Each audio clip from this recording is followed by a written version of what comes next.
আজকে আমরা গাবুসরা village committee এখানে এসে আমরা দেখলাম 23 ফ্যামিলির 111 ভোটার আজকে আমাদের ত্রিপুরা মথায় জয়েনিং করেছে।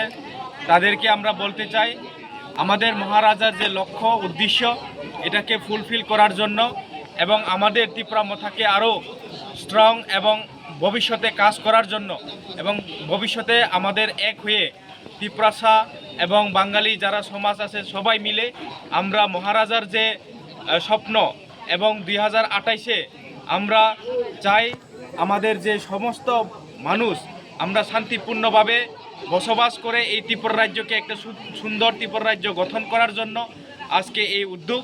এবং যারা জয়েনিং করেছেন আজকে তাদের উদ্দেশ্যে আমি বলতে চাই তারাও আজকে থেকে আমাদের ফ্যামিলি এবং আমাদের সঙ্গে কাজ করবে।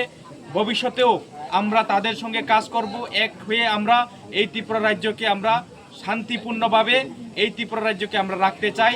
এবং আমরা বলতে চাই যে সমস্ত বর্গের মানুষ আজকে মহারাজাকে বিশ্বাস করছে, কারণ একটাই আমরা দীর্ঘদিন দেখে ত্রিপুরাসা এবং বাঙালিদেরকে ঠকানো হয়েছে, কোনো কাজ করেনি। এবং আমরা দেখেছি বিজেপিও সেমভাবে শুধু জুমলাবাজি করে মানুষকে ঠকানো হয়েছে। এই কারণে আজকে বুবাগরার পাশে সবাই মানুষ এখনে দ্বারস্থ হচ্ছে এবং বুবাগরার সঙ্গে কাজ করবে বলে তাদের মনের মধ্যে একটা আশা, এবং এই আশা নিয়েই আজকে মহারাজার সঙ্গে যোগদান দিচ্ছেন আমরা ত্রিপুরা মথা।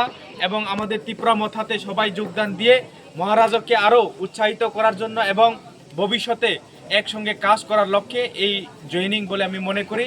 এবং ভবিষ্যতে তারার পাশে আমরা থাকব, সবার পাশে আমরা থাকব। বুবাগরা এটাই চাই।